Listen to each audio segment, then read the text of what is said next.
Bulletin की करते हैं। जयपुर से बड़ी जानकारी आपको देंगे, जहां पर पैलेस ऑन व्हील्स का हो रहा है पॉलिटिकल इस्तेमाल। इस सीजन का पहला फेरा लेकर पैलेस ऑन व्हील्स पहुंची पीओडब्ल्यू के ओएंडम एमडी ने आरटीडीसी पर सवाल खड़े किए हैं। आरटीडीसी की हर सीट से परेशान हूं, भगत सिंह की तरफ से कहा गया है। पीओडब्ल्यू का पॉलिटिकल लेवल पर मिसयूज हो रहा। आरटीडीसी की हर सीट कुछ मांगती है, यदि मैं बोलूंगा तो मेरे पीछे पड़ जाएंगे।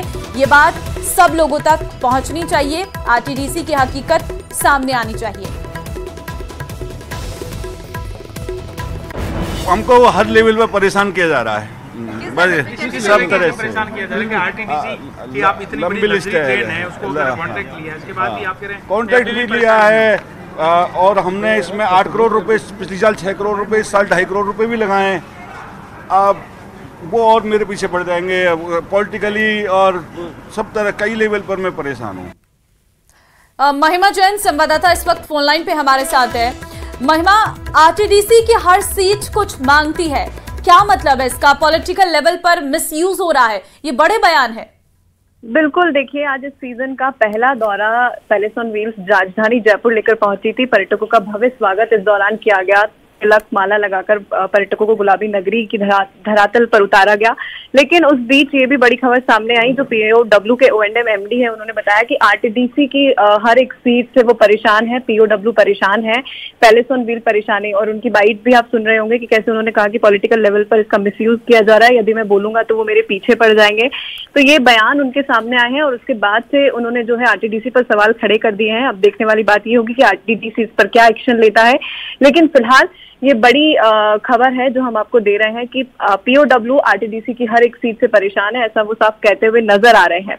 और आज इसके पीछे का मकसद क्या था? आरटीडीसी से क्यों परेशान है? क्या उन्होंने कुछ और भी कहा? क्योंकि हर सीट कुछ मांगती है, इसका मतलब क्या समझे महिमा?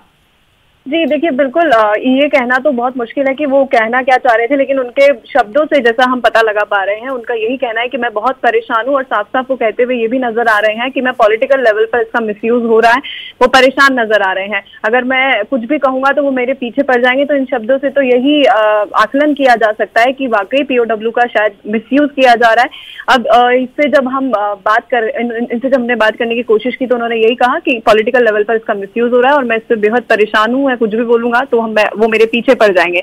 तो इससे वो क्या कहना चाहते हैं या फिर क्या उनका एक पॉइंट ऑफ व्यू है, वो समझना बहुत मुश्किल है। लेकिन वो जो कह रहे हैं उसके अकॉर्डिंग ही हम बता सकते हैं कि पीओडब्ल्यू जो है पॉलिटिकल लेवल पर उसका उनके अकॉर्डिंग मिसयूज किया जा रहा है। ठीक है, ये देखना होगा। आरटीडीसी से आप जरूर सवाल खड़े करिएगा कि आखिर क्यों पीओडब्ल्यू इन सब चीजों से परेशान है। फिलहाल बहुत धन्यवाद आपका तमाम जानकारी देने के लिए।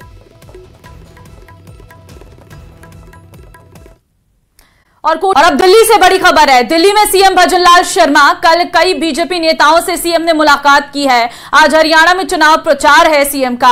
हरियाणा के कई जिलों में चुनाव प्रचार और बड़ी जनसभाएं रहेंगी। पानीपत, सोनीपत, करनाल जिले में सीएम की सभाएं आज रहने वाली हैं। तो पानीपत, सोनीपत, करनाल जिले में सीएम की सभाएं हैं। दिल्ली में सीएम भजनलाल शर्मा, अब क्योंकि चुनावी दौरा मुख्यमंत्री का हरियाणा का है, कल दिल्ली में कई नेताओं से मुलाकात की और आज हरियाणा में चुनाव प्रचार मुख्यमंत्री करेंगे। इससे पहले जम्मू कश्मीर में भी मुख्यमंत्री ने चुनाव प्रचार किया था। बीजेपी ने अपने सभी शीर्ष नेताओं की जिम्मेदारी जो है चुनावी प्रदेशों में लगाई है और ऐसे में मुख्यमंत्री जो है वो ताबड़तोड़ दौरे लगातार कर रहे हैं और आज हरियाणा के कई जिलों में उनकी जनसभाएं रहने वाली हैं।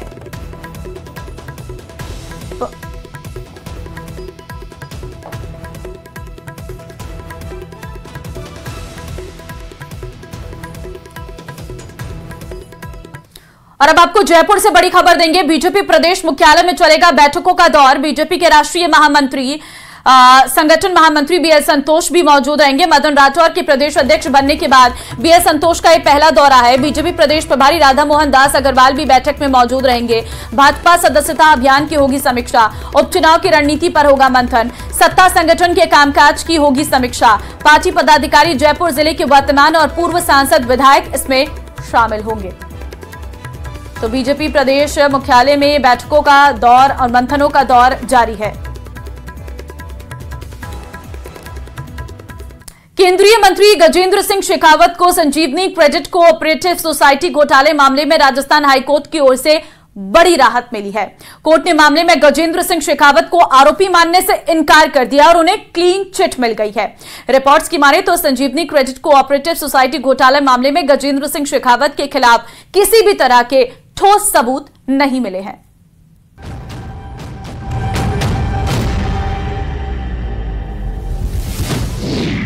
संजीवनी क्रेडिट कोऑपरेटिव सोसाइटी घोटाला, राजस्थान हाईकोर्ट से केंद्रीय मंत्री गजेंद्र सिंह को क्लीन चिट। एसओजी ने कहा उनके खिलाफ नहीं है घोटाले के सबूत।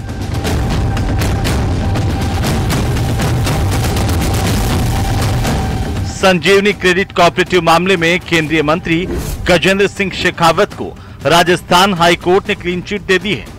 वहीं एसओजी की तरफ से कोर्ट में दायर रिपोर्ट में भी कहा गया कि उनके खिलाफ कोई सबूत नहीं मिले हैं। एसओजी की तरफ से कोर्ट में जो विस्तृत रिपोर्ट दायर की गई उसमें यह कहा गया कि गजेंद्र सिंह शेखावत के खिलाफ कोई भी सबूत नहीं है और कंपनियों में निदेशक के रूप में उनके इस्तीफे के बाद किए गए अपराधों के लिए उन्हें जिम्मेदार नहीं ठहराया जा सकता।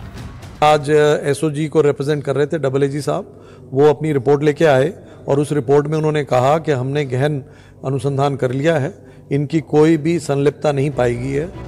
संजीवनी क्रेडिट कोऑपरेटिव प्रकरण में केंद्रीय संस्कृति एवं पर्यटन मंत्री गजेंद्र सिंह शेखावत हाईकोर्ट में याचिका दाखिल कर एफआईआर के साथ साथ जांच रद्द करने की मांग की थी। 17 सितंबर को कोर्ट ने एसओजी से सवाल किया था कि क्या एसओजी गजेंद्र सिंह शेखावत के खिलाफ आरोप पत्र दाखिल करने का इरादा रखती है। इसके बाद एसओजी की रिपोर्ट को आधार मानते हुए कोर्ट ने कहा कि गजेंद्र सिंह शेखावत के खिलाफ कोई मामला नहीं बनता है। कोर्ट के फैसले के बाद केंद्रीय मंत्री गजेंद्र सिंह शेखावत की प्रतिक्रिया सामने आई। उन्होंने हाईकोर्ट के फैसले को सत्य की जीत करार दिया। कि सत्य को आप बादलों के आडंबर से, आवरण से ढकने की कोशिश की जा सकती है, कालिक पोतने का प्रयास किया जा सकता है, लेकिन अंततः सत्य उद्घाटित होता है। आज राजस्थान उच्च न्यायालय ने जो झूठ खड़ा करने का षड्यंत्र अपनी राजनीतिक महत्वाकांक्षाओं की पूर्ति के लिए अपने पुत्र की पराजय और राजस्थान की जनता द्वारा लगातार भारतीय जनता पार्टी को विजयी देने के खींच से उपजी मानसिकता के चलते हुए जिस तरह से एक झूठे प्रकरण में मुझे घसीटने की कोशिश की गई थी, आज न्यायालय ने उस पर अपना निर्णय सुनाते हुए उस इन्वेस्टिगेशन को क्वैश कर दिया और साथ साथ में फर्दर इन्वेस्टिगेशन बिना किसी न्यायालय की स्वीकृति के द्वारा न किया जाए, इसको लेकर के आज आदेश सुनाया। एक बार फिर सत्य जीता है। कोर्ट ने साफ निर्देश दिए हैं कि ट्रायल कोर्ट की अनुमति के बिना आगे की जांच नहीं की जाएगी। गौरतलब है कि इस मामले में विरोधी हमेशा ही गजेंद्र सिंह शेखावत के घोटाले में शामिल होने का आरोप लगाते रहे हैं। वहीं इस मामले पर गजेंद्र सिंह शेखावत कहते रहे हैं कि इस घोटाले में उनकी कोई भूमिका नहीं है। ऐसे में कोर्ट का यह फैसला उनके लिए बड़ी राहत से कम नहीं है। जोधपुर से न्यूज़ 18 राजस्थान के लिए चंद्रशेखर की रिपोर्ट।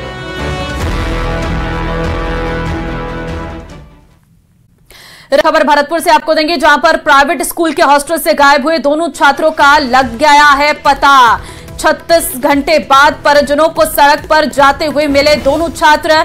सरमथुरा थाने के टोल प्लाजा के पास परिजनों को दोनों छात्र मिले हैं। छात्र के पिता रामविलास ने पुलिस को सूचना दी। फिलहाल दोनों छात्रों से जुटाई जाएगी जानकारी कि आखिर वो खुद गए थे हॉस्टल से बाहर या फिर कोई उन्हें लेकर गया था। पुलिस पूरे मामले की पूछताछ करेगी। तो ये दोनों छात्र हैं जो हॉस्टल से गायब हो गए थे। फिलहाल दोनों ही छात्र मिल गए हैं, दोनों का पता लग गया है और हॉस्टल से गायब होने के बाद 36 घंटे से पुलिस इनकी तलाश कर रही थी। संवाददाता दीपक इस वक्त हमारे साथ फोन लाइन पर हैं। दीपक, 36 घंटे के बाद आखिरकार दोनों का पता लग गया है, लेकिन कहां से इनकी बरामदगी हुई है, कोई जानकारी? देखिए, ये दोनों बच्चे करौली सरमथुरा जो रोड है वहां टोल प्लाजा के पास में पैदल सड़क पर जाते हुए उनके परिजनों को मिले हैं। परिजनों ने पुलिस को जानकारी दी है कि दोनों बच्चे मिल चुके हैं और ये सूचना मिलने के बाद परिजन और पुलिस ने राहत की सांस ली है, क्योंकि मंगलवार दोपहर को ही ये दोनों बच्चे गायब हो गए थे और उसके बाद लगातार पुलिस और परिजन दोनों तलाश कर रहे थे। गुमशुदगी की जो रिपोर्ट है वो बयाना पुलिस को दी गई थी। उसके बाद लगातार जो परिजन है अपने स्तर पर और पुलिस अपने स्तर पर तलाश कर रही थी। इनको सारे इलाके में देखा गया जहां से ये गायब हुए थे। जो हॉस्टल है शेरगढ़ गांव के पास में, वहां से इनको देखा गया, सीसीटीवी कैमरे आसपास के देखे गए, लेकिन कोई सुराग नहीं लगा था। ऐसे में अब जब परिजन करौली की तरफ जा रहे थे तो उन्होंने देखा कि सड़क पर 2 बच्चे आ रहे हैं सरमथुरा की तरफ। टोल प्लाजा के पास उनको रोक करके देखा तो वो वही दोनों बच्चे थे जो मंगलवार दोपहर हॉस्टल से गायब हुए थे। तो परिजनों ने पुलिस को सूचना दे दी है और प्राथमिक जानकारी में ये आया है कि ये हॉस्टल से गायब हुए थे। उसके बाद दोनों ही एक सलाह बना करके और कैला देवी दर्शन के लिए गए थे। ये जानकारी अभी तक सामने आई है।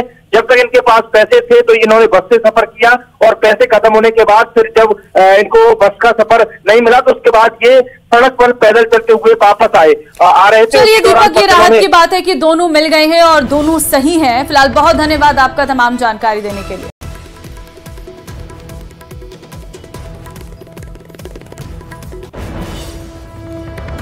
तो फिलहाल दोनों ये छात्र मिल गए हैं परिजनों को।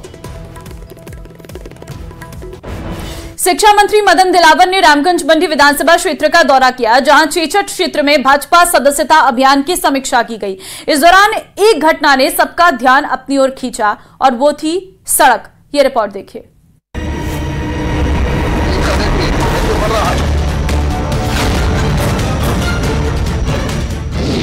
टूटी सड़क, भड़के मंत्री।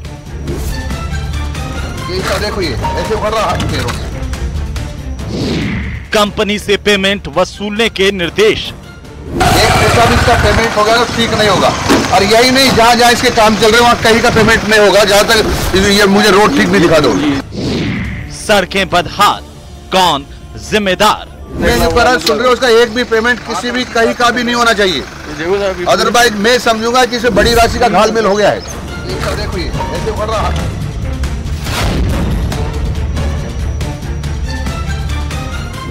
तस्वीरों में दिख रहे राजस्थान के शिक्षा मंत्री मदन दिलावर हैं, जो प्रदेश में बदहाल सड़क व्यवस्था को लेकर गुस्से में नजर आ रहे हैं। सब पैरों से उखड़ रहा है। ये काहे का बना, इसको बनाना कहते साहब ये लूटपाट तो मत कराओ, ऐसे तो नहीं चलेगा। और आप देख रहे हैं ये नया बना हुआ है। खेड़ली से गांव कोटड़ी जाते वक्त मंत्री मदन दिलावर गाड़ी से नीचे उतर गए और डामर को पैर से हटाकर देखने लगे। देखो ये ऐसे बढ़ रहा है।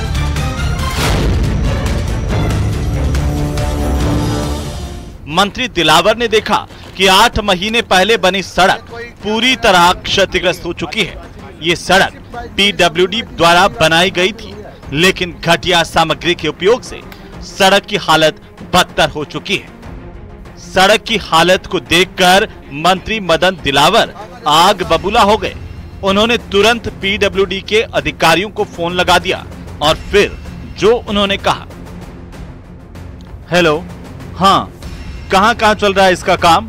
आसिफ मिलन कंस्ट्रक्शन कंपनी के नाम से है ये।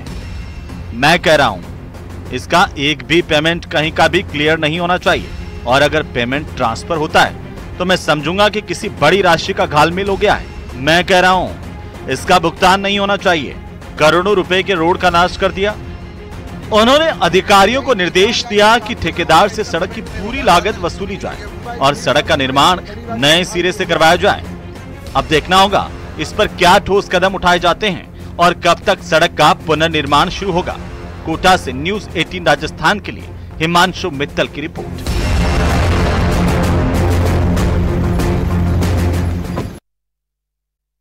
चित्तौड़गढ़ जिले के रावतभाटा में लव जिहाद का मामला सामने आया है। हालांकि पुलिस ने युवती को दस्तयाब कर लिया, लेकिन हिंदू संगठन से जुड़े कार्यकर्ता युवक की गिरफ्तारी की मांग पर अड़े हैं। ये रिपोर्ट देखिए।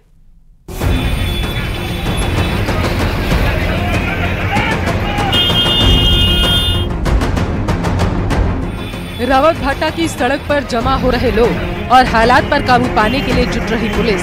ऐसे ही मौके के लिए एक पंक्ति अक्सर सुनी जाती है। स्थिति तनावपूर्ण लेकिन नियंत्रण में है, लेकिन ये हालात कब बेकाबू हो जाए कहना मुश्किल है। मामला ऐसा है कि सबको ताव आ रहा, माहौल संद रहा। 20 सितंबर को लड़की घर से लापता हो गई। परिजनों ने समुदाय विशेष के युवक के खिलाफ थाने में केस दर्ज करवाया। पुलिस ने लड़की को दस्तयाब कर चित्तौड़गढ़ नारी निकेतन भेज दिया। आरोपी के खिलाफ जैसे भी ये इनके परिवार वाले रिपोर्ट देंगे उसकी कार्रवाई की जाएगी। केवल गुमशुदा प्रियंका थी, उसको लाकर उसके माता पिता को मिलाई है और सुरक्षा सखी में जमा कराई गई। सोमवार को जिला मुख्यालय पर समुदाय विशेष के युवक के पक्ष में 2 लोग पहुंच गए, जिसकी सूचना पर हिंदू संगठन के कार्यकर्ता भी वहां पर आ गए। वहां पहले से मौजूद लोगों ने उन दोनों की धुनाई कर उन्हें पुलिस को सौंप दिया, लेकिन हिंदू संगठन को शक है कि समुदाय विशेष के लोग एक बार फिर से लड़की को उसके परिजनों को धमकाने के लिए पहुँच सकते हैं। लड़की दलित समाज से होकर बेला भूसा कर ले गए हैं, लड़की खुद बयान देने को तैयार है, इसलिए हम सब हिंदू संगठन या उनके लिए खड़े हैं। नहीं वो नहीं आया, उनके कोई रिश्तेदार वगैरह आए थे, कोई 4-5। अब मैं चाहता है कि हिंदू बहन सुरक्षित रहे, लव जिहाद का शिकार न बने और वह हिंदू में ही रहे, हिंदू धर्म में रहे, उसके साथ नहीं जाए। इसीलिए हम यह सब हिंदू संगठन उसके साथ और उनके परिवार के साथ खड़े हैं। मिली जानकारी के मुताबिक एनजीओ में काम करने वाली युवती की सगाई हो चुकी है, कुछ महीनों में उसका विवाह भी होने वाला है। तभी उसी एनजीओ में काम करने वाला समुदाय विशेष के युवक ने युवती को अपने झांसे में लिया। फिलहाल सदर थाना पुलिस और रावत भाटा पुलिस जांच में जुटी हुई है और लड़की की काउंसलिंग जारी है। यूश मुर्दा, न्यूज़ 18 राजस्थान, चित्तौड़गढ़। अजमेर दरगाह एक बार फिर सुर्खियों में आ गई है। ख्वाजा गरीब नवाज की दरगाह के हिंदू मंदिर होने का दावा करते हुए हिंदू सेना नाम के एक संगठन ने अदालत का दरवाजा खटखटा दिया है, जिसे दरगाह ने बेबुनियाद बताते हुए विषैली मानसिकता करार दिया है।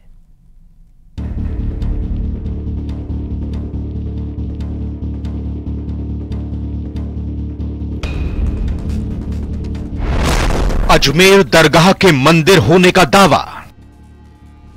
अजमेर जो दरगाह का जो स्ट्रक्चर है वो हिंदू मंदिर और जैन मंदिर तोड़े गए स्ट्रक्चर से बना है।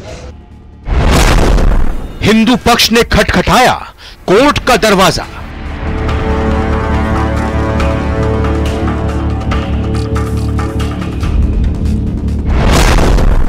मुस्लिम पक्ष ने चेताया।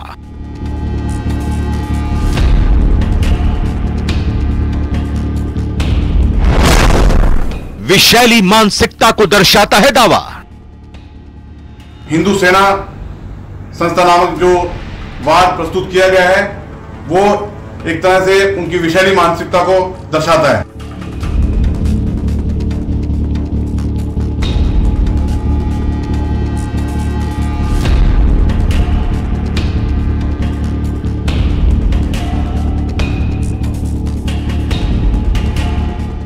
हिंदू सेना के राष्ट्रीय अध्यक्ष विष्णु गुप्ता दावा कर रहे हैं कि अजमेर दरगाह संकट मोचन महादेव मंदिर तोड़कर बनाई गई। उस समय बहुत सारे मंदिर तोड़े गए, उसमें एक संकट मोचन महादेव मंदिर भी है जो कि उनके जो आज्ञाकारी शिष्य रहे उन्होंने तोड़ा और बाद में जब चिश्ती की मौत होगी उसके बाद उसी मंदिर को तोड़कर जो नीचे तहखाना है, जो गर्भगृह है, उसमें उनकी कब्र बना दी। अपने दावे के पक्ष में हिंदू सेना देश के प्रसिद्ध शिक्षाविद, राजनेता और समाज सुधारक हरविलास शारदा की किताब को उल्लेखित कर रहे हैं। हरविलास शारदा जो कि अजमेर के म्युनिसिपैलिटी कमिश्नर रहे चीफ और बाद में अजमेर कोर्ट के सेशन जज भी रहे, उन्होंने अपनी एक बुक लिखी है। उस बुक में बहुत सारे विस्तार से बताया है कि अजमेर जो दरगाह का जो स्ट्रक्चर है वो हिंदू मंदिर और जैन मंदिर तोड़े गए स्ट्रक्चर से बना है। हिंदू सेना अजमेर दरगाह को संकट मोचन महादेव मंदिर घोषित करने, पुरातत्व विभाग से वैज्ञानिक सर्वेक्षण कराने और दरगाह से अवैध कब्जा हटाने की मांग कर रही है। हिंदू सेना के दावे को दरगाह दीवान प्रतिनिधि नसीरुद्दीन अली ने सिरे से खारिज कर दिया है। तमाम धार्मिक और राजनीतिक लोग चाहे वो किसी भी धर्म के हों, सबकी आस्था इस दरगाह से जुड़ी हुई है, लेकिन हिंदू सेना संस्था नामक जो वाद प्रस्तुत किया गया है वो एक तरह से उनकी विशैली मानसिकता को दर्शाता है। हम सिरे से इसको खारिज करते हैं। नसीरुद्दीन अली जोर देकर कहते हैं कि वो दर है जिसे दिल्ली सल्तनत, मुगलों, मराठों और अंग्रेजों तक ने बड़े सम्मान की नजर से देखा है और अपनी आस्था जाहिर की है। मुगलों से पहले तुगलक हो, खिलजी हो, राजपूत राजा हो, यहां तक के मराठा भी, सबने इसमें अपनी अकीदत जाहिर की है, इस दरगाह पे हाजिरी दी है, सबने मान सम्मान की नजर से इस धार्मिक स्थल को देखा है। और उनके बाद में अंग्रेजों भी हुकूमत आई, उन्होंने मान सम्मान की नजर से इसको देखा। किसी भी तारीख में, किसी भी इतिहास की पुस्तक में इसका कहीं जिक्र नहीं है कि यहाँ पर किसी किस्म से भी मंदिर हो या किसी किस्म की पूजा पाठ रही हो। दरगाह के अतराफ में, दरगाह जो 13 बीघा की एक भूमि है, दरगाह एंडोमेंट, उसके अंदर किसी किस्म से आज तक किसी इतिहास की बुक में नहीं है। और जिस एक सिंगल बुक का हवाला दिया जा रहा है, अजमेर हिस्टोरिकल एंड डिस्क्रिप्टिव, जो हरबिलास शारदा जी के द्वारा लिखी हुई थी, उसकी कोई ऑथेंटिसिटी नहीं है। बुधवार को 2 बजे के बाद इस केस की सुनवाई होनी थी, लेकिन अदालत ने इस केस को दूसरी अदालत में ट्रांसफर कर दिया। सबसे पहले तो हमारा ये होगा कि जिस कोर्ट को जुरिडिक्शन नहीं है उस कोर्ट में फाइल पहुंचे एंड फिर नोटिस इशू हो और ट्रायल प्रोसीड हो। आपने जो दायर किया था वो कहाँ किया था, अब कहाँ करेंगे? हमने सिविल जज सीनियर डिवीजन में दायर किया था। अब हम एप्लीकेशन मूव करेंगे डिस्ट्रिक्ट जज साहब की कोर्ट में, वहाँ से फिर जो जुरिडिक्शनल कोर्ट है वहाँ केस ट्रांसफर होगा। गौरतलब है कि हिंदू सेना से पहले महाराणा प्रताप सेना के राष्ट्रीय अध्यक्ष राज्यवर्धन सिंह परमार ने दरगाह में हिंदू मंदिर होने का दावा किया था। इसके बाद फरवरी में वीर हिंदू आर्मी ने भी ऐसा ही दावा किया था। न्यूज 18 राजस्थान के लिए अजमेर से अशोक सिंह भाटी की रिपोर्ट।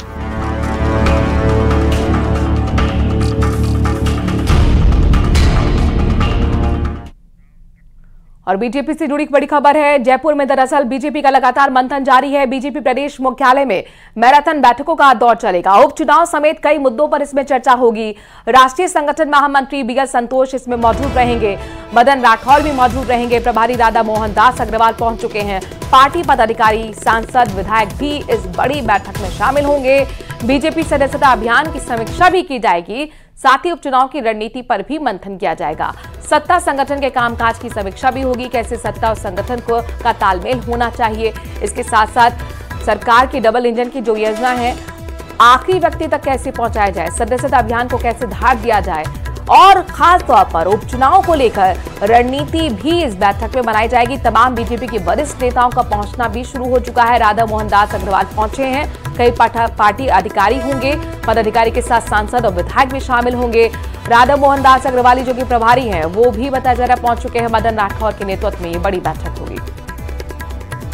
अब तक का हमने जो 17, 18, 19, 24, 25 पहले चरण का पूरा काम, इसके नाते से अपनी तैयारी जो की थी उसके बारे में समीक्षा हम करेंगे।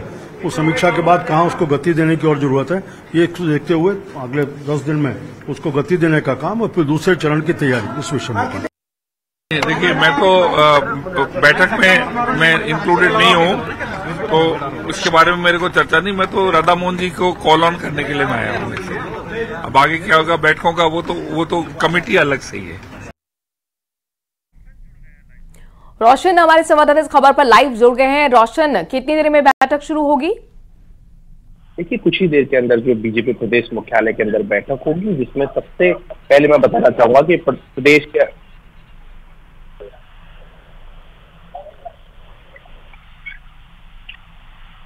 जी रोशन, अपनी बात आप कंटिन्यू करें। कौन कौन से नेता पहुंचते हुए नजर आए ये भी बताएं। जी बिल्कुल, देखिए बीजेपी प्रदेश मुख्यालय के अंदर जो बैठकों का दौर है वो जारी है। ऐसे में कहा जा सकता है कि जो भाजपा की जो सदस्यता अभियान है उसको लेकर यहाँ पर जो रिव्यू किया जाएगा, बीजेपी के जो संगठन महामंत्री है बीएल संतोष, उसकी अध्यक्षता में ये जो बैठक होने वाली है। साथ ही साथ में जो प्रदेश बीजेपी की कहा जा सकता है कि जो उपचुनाव होने वाले हैं उसी को लेकर जो यहाँ पर जो तैयारियों को लेकर यहाँ पर बैठक होगी। मैं सबसे पहले मेरे सहयोगी से कहूंगा कि वो मीटिंग की तस्वीरें दिखाने की कोशिश करें। जो प्रदेश बीजेपी मुख्यालय के अंदर अभी जो मीटिंगों का दौर जारी चल रहा है उसको लेकर हम सीधे दिखाने की कोशिश करेंगे कि जो प्रदेश बीजेपी के अंदर जो बैठक है वो शुरू हो गई। आप देखिए यहाँ पर जो प्रदेश अध्यक्ष मदन राठौड़, राधा मोहन दास अग्रवाल, तमाम यहाँ पर जो बीजेपी के जो नेता हैं वो यहाँ पर मौजूद हैं। इस बैठक के अंदर तमाम विधायक, सांसद, जो पदाधिकारी हैं उन्हें आमंत्रित किया गया है। तो तस्वीरें आप देख सकते हैं कि यहाँ पर जो बैठकों का दौर है वो शुरू हो गया है। यहाँ पर ये सीधी तस्वीर आप देख सकते हैं कि यहाँ पर जो अरुण चतुर्वेदी हैं वो यहाँ पर संबोधित यहाँ पर जो करते हुए नजर आ रहे हैं। तस्वीरों के अंदर आप देख सकते हैं। रोशन, क्या अलग अलग मुद्दों पर एक साथ यहाँ पर इसी बैठक में बातचीत होगी, मंथन होगा, या फिर सिलसिलेवार तरीके से बैठकें बुलाई गई हैं? जी बिल्कुल, देखिए सिलसिलेवार जो है यहाँ पर जो बैठकें यहाँ पर बुलाई गई है। सबसे पहले जो सदस्यता अभियान है उसको लेकर यहाँ पर जो है रिव्यू किया जा रहा है। जिस तरीके से जो घर घर अभियान जो चलाया जा रहा है उसके अंदर राजस्थान में 1 करोड़ जो सदस्य है वो बनाने का लक्ष्य रखा गया है। ऐसे में प्रदेश भाजपा ने इस लक्ष्य को कहीं ना कहीं हासिल करते हुए दावा किया है कि राजस्थान के अंदर करीब 1.25 करोड़ है लक्ष्य बनाए जाएंगे। तो उसको लेकर कल जिस तरीके से पंडित दीनदयाल अभियान को लेकर भी हमने देखा कि मुख्यमंत्री खुद एक्टिव कल नजर आए थे कि इस तरीके से सदस्यता अभियान को धार दिया जाए। अब तक कितने सदस्यों को बीजेपी के साथ जोड़ा गया है, इस बारे में कोई जानकारी? जी बिल्कुल, देखिए अभी इसी जानकारी को लेकर यहाँ पर जो मंथन है वो यहाँ पर किया जा रहा है। इस बैठक के अंदर तमाम जो बीजेपी के जो पदाधिकारी हैं वो यहाँ पर मौजूद हैं। रिव्यू किया जाएगा कि अब तक कितने सदस्य बने हैं, किन किन इलाकों के अंदर सदस्यता जो अभियान है वो कमजोर है उसको गति दी जाएगी। साथ ही साथ में जो प्रदेश की जो 7 जो विधानसभा सीटें हैं उनके ऊपर उपचुनाव होने हैं, उसको लेकर जो यहाँ पर इस बैठक के अंदर समीक्षा की जाएगी। तमाम जो पदाधिकारी हैं उनकी ओर से क्या कुछ फीडबैक यहाँ पर दिया जाता है। लेकिन तस्वीरें आप देख सकते हैं यहाँ पर जो तमाम जो बीजेपी के जो यहाँ पर जो नेता हैं वो इस बैठक के अंदर मौजूद हैं। आप देख सकते हैं कि जो बीजेपी की जो प्रदेश अध्यक्ष मदन राठौड़ हो या फिर इसके अलावा राधा मोहन जो अग्रवाल हैं वो यहाँ पर पहुंचे हैं। साथ ही साथ में जो बिल्कुल सत्ता संगठन के बीच में कैसे तालमेल बैठाना है, चुनाव की रणनीति के साथ साथ जो सदस्यता अभियान चल रहा है उसको कैसे धार देना है, तमाम मुद्दे हैं जिनको लेकर सिलसिलेवार तरीके से सुबह से बैठकों का दौर शुरू हो चुका है। सबसे पहले ये तय किया जा रहा है कि कैसे जो सदस्यता अभियान चलाया जा रहा है 1.25 करोड़ कैसे सदस्य बनाने हैं। लगातार रोशन हमारे साथ जुड़े हुए हैं, वहां की ताजा तस्वीरें भी हम तक पहुंचा रहे हैं। यहाँ पर देखिए तमाम पदाधिकारी भी मौजूद हैं, विधायक और सांसद भी पहुंचेंगे। रोशन, मुझे ये बताइए, चूंकि उपचुनाव का मुद्दा बहुत महत्वपूर्ण है, 7 सीटों पर उपचुनाव होने हैं, ऐसे में क्या दावेदारों को लेकर, उम्मीदवारों को लेकर भी इसमें चर्चा हो सकती है? जी बिल्कुल, देखिए जो 7 सीटें हैं उनके अंदर उपचुनाव होने हैं। ऐसे में उन सीटों की क्या कुछ भौगोलिक स्थिति है, क्या कुछ रणनीति रहने वाली है, तमाम उन बिंदुओं के ऊपर चर्चा होगी। क्या कोई जो कैंडिडेट हैं वो कौन हो सकते हैं, तो संगठन के स्तर के ऊपर तमाम जो यहाँ पर जो मौजूद हैं पदाधिकारी उनसे फीडबैक लिया जाएगा। ये जो कहा जा सकता है कि बैठक है, इसके अंदर 1-to-1 जो संवाद हैं जो BL संतोष है वो खुद यहाँ पर तमाम जो पदाधिकारियों से करेंगे। आप ये देख सकते हैं कि इस बैठक के अंदर जो तमाम जो यहाँ पर जो नेता हैं वो यहाँ पर मौजूद हैं। मैंने पहले भी बताया कि यहाँ पर जो प्रदेश जो संगठन महामंत्री हैं BL संतोष वो भी यहाँ पर पहुँच चुके हैं। इसके अलावा जो राजस्थान के जो प्रभारी हैं राधा मोहन अग्रवाल जी वो तस्वीरों के अंदर देख सकते हैं। तो तमाम कहा जा सकता है कि प्रदेश अध्यक्ष से लेकर जो तमाम जो नेता हैं वो ये जो बैठक लेने वाले हैं, ये बैठक कई मायनों के अंदर अहम रहने वाली है। मैंने पहले भी बताया कि चाहे सदस्यता अभियान हो या फिर राजस्थान में होने वाले उपचुनाव हो, तमाम उन मुद्दों को लेकर जो है ये बैठक यहाँ पर रखी गई है। अब आप देख सकते हैं कि यहाँ पर जो BL संतोष है वो दीप प्रज्वलित यहाँ पर कर ये जो बैठक है इसकी विधिवत जो है वो शुरुआत यहाँ पर कर रहे हैं। आप तस्वीरों के अंदर देख सकते हैं न्यूज़ 18 राजस्थान के ऊपर ये प्रदेश बीजेपी मुख्यालय से एक्सक्लूसिव तस्वीरें हैं वो यहाँ पर देख सकते हैं। विधिवत रूप से जो दीप प्रज्वलित कर इस जो बैठक है इसकी जो शुरुआत यहाँ पर हो चुकी है। इस बैठक के अंदर जो तमाम कहा जा सकता है कि यहाँ पर जो बीजेपी के जो नेता हैं जो उनसे फीडबैक यहाँ पर लिया जाएगा, किन किन क्षेत्रों के अंदर अब तक कहा जा सकता है कि जो घर घर सदस्यता अभियान है उसको लेकर प्रदेश बीजेपी जो कमजोर है उन क्षेत्रों के ऊपर विशेष रूप से फोकस किया जाएगा। कहाँ कितने कैंडिडेट बने हैं, जो जिन जिन नेताओं को जो जिम्मेदारी दी गई थी वो कितनी जिम्मेदारी बखूबी यहाँ पर निभाई गई है। तो कुल मिलाकर कहा जा सकता है कि इन तमाम इन मुद्दों को लेकर इस बैठक के अंदर जो रिव्यू है वो यहाँ पर किया जाएगा। और अब कहा जा सकता है कि जो बैठक है वो शुरू हो गई है।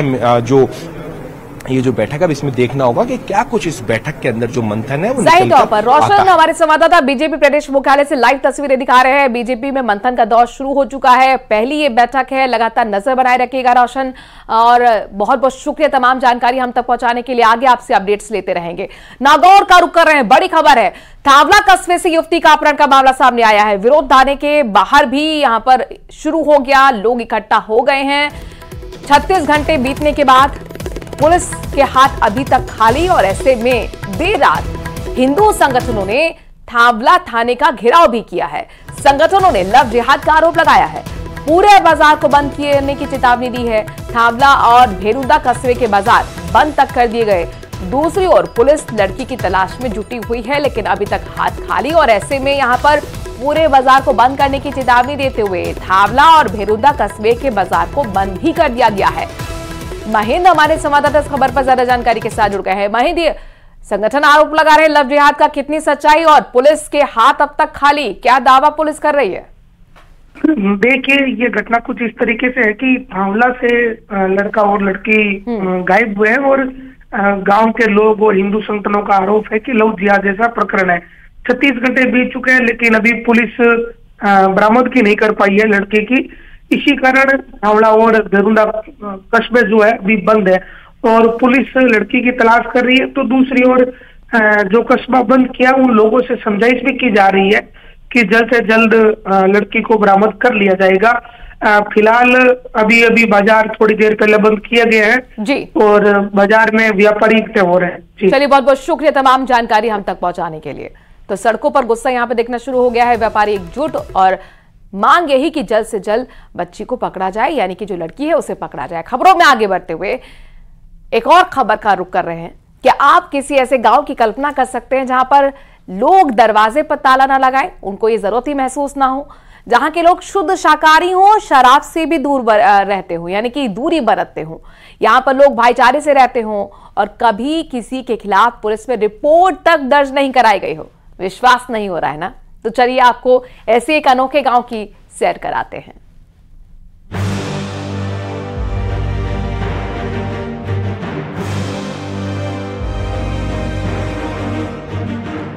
सदियों बाद भी भगवान को दिया वचन है याद।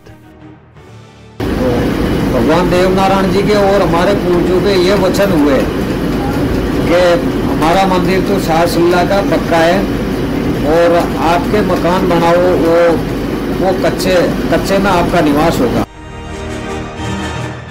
गांव में न चोरी चकारी न दंगा फसाद, चप्पे चप्पे पर भगवान की मौजूदगी के निशान। देवनारायण भगवान पश्चिम दिशा से यहाँ पधारे तो आज भी यहाँ का जितने भी छोटे से बड़े पत्थर है वो भगवान को नमन किया, जो आज भी पश्चिम दिशा में झुका। दुनिया जहान में हो रहा देवमाली का नाम, कलयुग में सतयुग वाला गांव।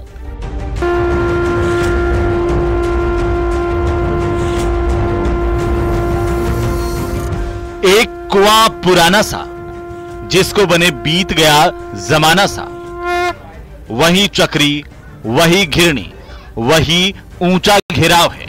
मेरा गांव आज भी गांव है।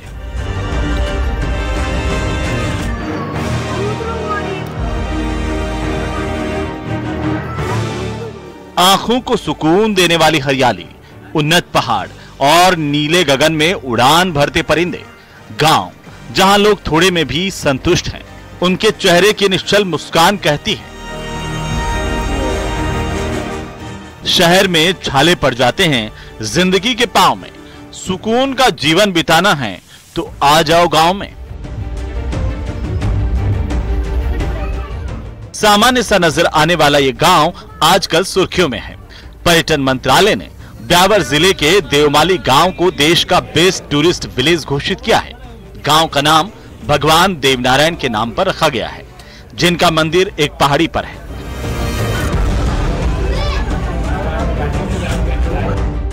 करीब 3000 बीघे में फैले देवमाली गांव के बारे में सबसे चौंकाने वाली बात यह है कि गांव में एक भी पक्का घर नहीं है। भगवान देवनारायण जी के और हमारे पूर्वजों के ये वचन हुए कि हमारा मंदिर तो शाहसुल्ला का पक्का है और आपके मकान बनाओ वो कच्चे में आपका निवास होगा, क्योंकि ये भगवान देवनारायण जी के और हमारे पूर्वजों के ये वचन हुए हैं। तो आज भी उस वचनों को हम निभा रहे, और अगर हम आज भी उस चीज का खंडन करते हैं तो स्वयं देवनारायण भगवान जी हमारे को आज भी चमत्कार दिखाता भी है, देता भी है। गांव का हर शख्स भगवान देवनारायण को दिया अपने पूर्वजों का वचन निभा रहा है। बेशक मकान कच्चे हैं, लेकिन घर के आगे खड़ी लग्जरी कार किसी को भी हैरान कर देती है। यानी गांव में सुख सुविधाओं की कोई कमी नहीं है। 350 परिवार वाले देवमाली गांव के शादीशुदा मर्दों की एक खास पहचान है। उन्हें तांबे के 3.5 फेरे वाला छल्ला पहनाया जाता है। इसके बदले उन्हें अपनी जिंदगी में 4 वचन निभाने पड़ते हैं। शराब, अंडा, मांस का सेवन नहीं करना, कभी चोरी नहीं करेगा, पक्का मकान नहीं बनाएगा, अपने बच्चों को नियमों के बारे में बताएगा। समाज में या छत्तीस कौम के अंदर हमारी एक अलग पहचान है, जो हम हमारा परिवार में आज भी जो शादीशुदा आदमी होता है उसकी ये पहचान है कि उसकी उंगली में ये तांबे की अंगूठी मिल जाएगी। क्योंकि हम शादी होने के 2 दिन पहले हम स्वयं मंदिर जाएंगे और मंदिर जाके जो वो दूल्हा होगा उसको जाकर के मंदिर में ये तांबे की अंगूठी पहनाई जाएगी। शायद इन्हीं वजहों से आज तक देवमाली में ना किसी के खिलाफ पुलिस में रिपोर्ट दर्ज हुई और ना कभी चोरी झपटमारी जैसी कोई वारदात सुनी गई।